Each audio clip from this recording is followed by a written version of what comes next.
Alright guys, this is it. Tomorrow I see Star Wars The Force Awakens, and I am going to try and get all of these reviews for all the prequels out to you before I see it tomorrow. That being said, I am reviewing the prequels, and yes, the prequels aren't well loved. I don't necessarily hate the prequels. I do agree with the people that say The Phantom Menace and Attack of the Clones aren't good movies. However, I can pick apart these two movies and pull out the scenes that I feel like are, yeah, that's effective, or yeah, that's entertaining, and that's what I'm gonna do in these reviews, so let's get down to it.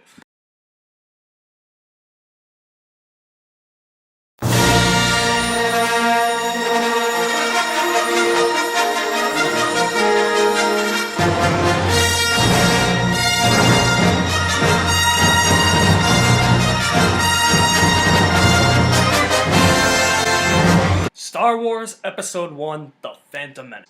Now, this review is going to be pretty spoiler heavy, so you've been warned. Star Wars Episode 1, The Phantom Menace is the fourth Star Wars movie produced, the first chronologically. It came out in 1999 when I was only 5 years old. When I was 5 years old, I dressed up as Darth Maul for Halloween, had a double-bladed lightsaber, and went and got all the candy, and everybody was like, "You're Darth Maul, I know who you are!" Quite frankly, now, nobody gives a shit. Because The Phantom Menace just isn't a good movie. And honestly, when I was 5, the only thing I really cared about was that lightsaber fight with Darth Maul, Qui-Gon Jinn, and Obi-Wan Kenobi at the end, and that's pretty much still all I care about. And like I said, The Phantom Menace is not a good movie, but there is entertainment value, and I will talk about that, but we gotta talk about the flaws, too. One of the flaws being the fact that you have the Trade Federation in here. They suck, they're terrible characters, and not only that, but the animatronics on them are awful. Seriously, they look like this. "They're breaking through the door, we need to stop them!" Really? That's what George Lucas thought was okay? You're George Lucas, you have an unlimited budget and that's okay? The Trade Federation, it's completely pointless because the Trade Federation is doing deals with Darth Sidious before he's the Emperor, which means Darth Sidious is Palpatine, and so Palpatine wants Natalie Portman to sign this treaty, but at the same time he doesn't want her to sign the treaty? Yeah, dumb, stupid, pseudo-political bullshit like that that's in the prequel trilogy that is absent in the original trilogy. And then we go down to one of the planets, I believe it's Naboo, and we meet fucking Jar Jar Binks. I hated him when I was a kid. I still hate him to this day. Everyone who's a Star Wars fan hates this dude. George Lucas says that Jar Jar Binks is in this movie for comic relief, but really Jar Jar Binks is there because he can be dumb and annoying, and he's there for the little kids to buy action figures of Jar Jar Binks because they don't have any Star Wars toys because it's Star Wars for a new generation. Which means they have to repackage C-3PO and R2-D2 toys. There's just nothing about this dude that's good. I didn't know what to expect when I was a little kid. You know, I just thought he had a funny voice when I was little.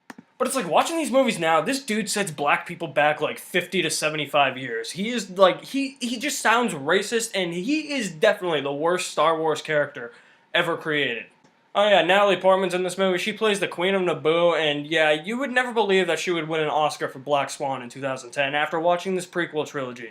Seriously, she sounds so different from the trailer to the movie. It's like, is it a man or is it a woman? Seriously, she sounds like, "The Trade Federation needs to be taken care of and show me those tits." Okay, she didn't say show me those tits, but I guarantee she wanted to show us her tits. Because she's Natalie Portman and she is fucking hot. And then we get to Tatooine. I feel like people are too hard on the Tatooine section. Yeah, I get it. Yeah, the first half, you can kind of deal without the first half on Tatooine. It's like the first half on Tatooine, it's like, oh yeah, we gotta go get ship parts, and then we find Anakin Skywalker, who's this little kid, and then the second half is the pod race. I could deal with, like, if they just went to, like, watch the pod race, I would have been fine. The first half, you get Anakin Skywalker as a little kid, and it's the little kid from Jingle All the Way. Dude's a terrible actor, and here's what I hate about this part. They have to connect everything to the original trilogy. For instance, Anakin has to be the one to create C-3PO. I'm like, that did not have to happen. And the thing is like, I feel like we could relate more to Anakin if he was like a teenager, or if this whole prequel saga just started out when he was a Jedi apprentice, an apprentice of Obi-Wan Kenobi who's learning the ways of the Force, and how to become a Jedi. It would have been much more interesting, but we get this bratty, annoying little 7-year-old kid, and I'm just like, I don't care about this. I will say this about Tatooine, though. The pod race was pretty cool and interesting to watch. Nothing groundbreaking, nothing exciting, but at least you're entertained for like a good, like, solid, like, 10 minutes. But then after the pod race, the next 40 to 50 minutes are just completely boring as all hell. Nobody cares about what happens. Nobody is interested. If little kids watch this movie, they're just gonna run out of the room, check out for an hour and a half, and just play with their Star Wars action figures. Because this section, you get Palpatine delivering shitty, stupid, bullshit political dialogue.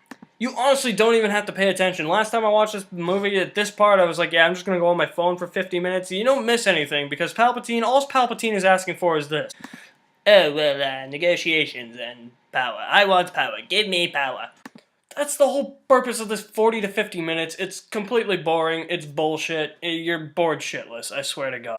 And then the end of this movie, there's just too much going on at the end of this movie. I feel like half of this should have been cut from the movie. Anakin getting to the ship, going up into space, participating in a space battle, and blowing up the bad guy's ship should not be in the movie. The Gungans fighting the droids, that's just stupid slapstick, and I don't like it. It's dumb, it's pointless, it's annoying. Should not be in the movie. She-Male, Natalie Portman, and the rest of the gang going after the Viceroy, it has to be in the movie, it should be in the movie, but it's boring as all hell, and I don't really care. Obi-Wan and Qui-Gon throwing down with Darth Maul, best part of the movie. Should be in the movie. The Obi-Wan and Darth Maul lightsaber fight and Qui-Gon lightsaber. The Obi-Wan and Qui-Gon versus Darth Maul lightsaber fight, best part of the whole movie. Yeah, it's completely choreographed and it's really clean and it looks like they're dancing, but who cares? It is awesome. It's one thing I don't like about the lightsaber fight. It has nothing to do with the lightsaber fight itself. It has to do with the fact that everything at the end of this movie interrupts the lightsaber fight. The stupid space battle, the stupid Gungans going on their rampage against the droids, Natalie Portman and her people chasing the Viceroy. I'm like, I get why the Viceroy thing is in the movie, but like I said, it's completely boring, and I'm like, compared to the lightsaber fight, just get back to the lightsaber fighting, please. So yeah, I hate the fact that all that shit interrupts the lightsaber fight, because you're watching the lightsaber fight and you're like, this is actually the best part of the movie. And then the lightsaber fight ends in the dumbest way possible. Qui-Gon dies, Obi-Wan takes his aggression out on Darth Maul, which is actually pretty good, and Darth Maul actually has a double-bladed lightsaber, which is pretty cool. Obi-Wan slashes that in half, so now Darth Maul's only got one blade, but then he uses Force Push on Obi-Wan. Obi-Wan's hanging off a ledge, and that's cool, and then Darth Maul drops Obi-Wan's lightsaber down it, so Obi-Wan's, lightsaberless. Instead of doing something logical, like using Force Push or dropping his lightsaber on Obi-Wan's head so that he would fall, Darth Maul's just swinging his lightsaber, making pretty sparks for the kids at home. Yeah, that's the most logical thing to do, just make some fire sparks with your lightsaber. I hate that part.